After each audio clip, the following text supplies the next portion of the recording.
Got a flat, everybody gets them.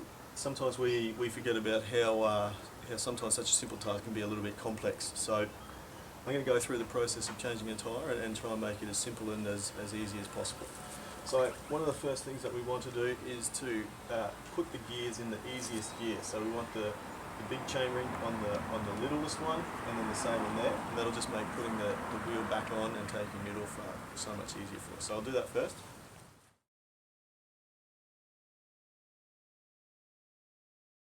The brake is in the open position, and what we absolutely don't want to do is to forget to put that on. So make sure I remember to put that on back in again. So we'll just open that up so that then the tyre can... Now obviously this happens on the side of the road, so we don't have any bike stands to make sure that the bike stays up. So we just got to be careful not to damage the group set and the gearing on the back. So we'll just pull the wheel out and put it aside. Then we'll just look after the bike. So again, this happens on the side of the road, so we're just using the tools that we've got in our toolkit, in our bidon. And we've got 2 tyre levers here. That makes it so much easier for us than trying to do it with only one. I'll show you why. Slip one into there and the other one right next door to it. And that gives you the ability to keep one there like that.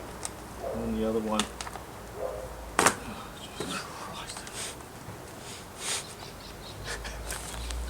I know bikes, Mum.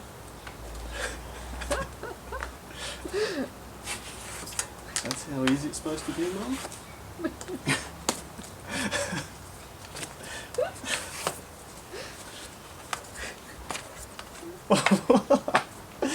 I know how to change a bloody tyre. Maybe it's better if the dogs help me.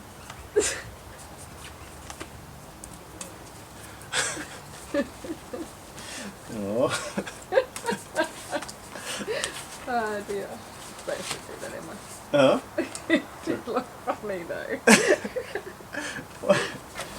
Alright, so before we put the next tube in, we just want to make sure that whatever caused the flat is removed. So if it's a bit of glass or a thorn, make sure a bit of tyre metal, make sure it's been removed. So a lot of people say to run your fingers around the inside. Obviously that can make the whatever caused the flat to get inside of your skin, which is pretty unpleasant. So just make sure you do it gently.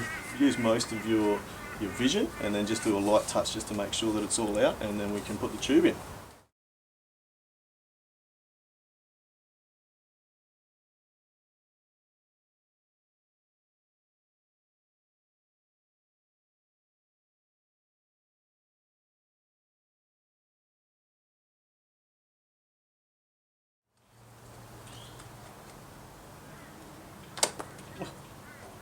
Cheeky little fucker.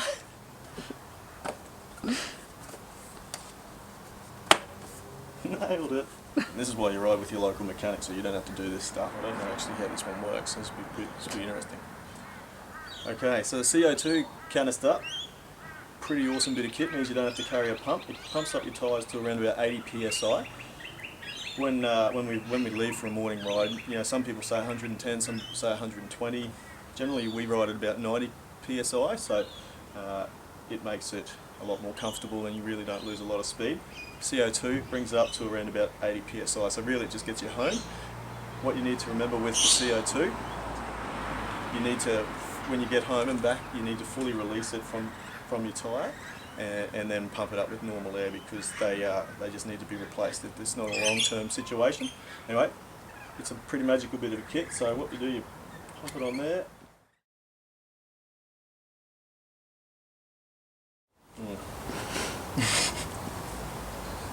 Why didn't it work, huh? Well, that's disappointing.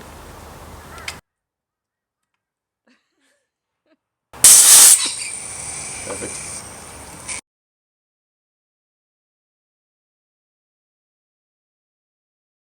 So that'll need editing. And that's that done. Back up into there. You can see how quickly and easily that went in. Remember to put your brake pads back on so you've got some ability to stop. I do that straight away so I don't forget. Do your wheel up.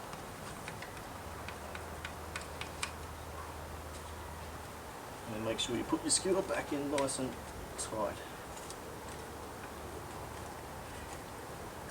Brakes are aligned.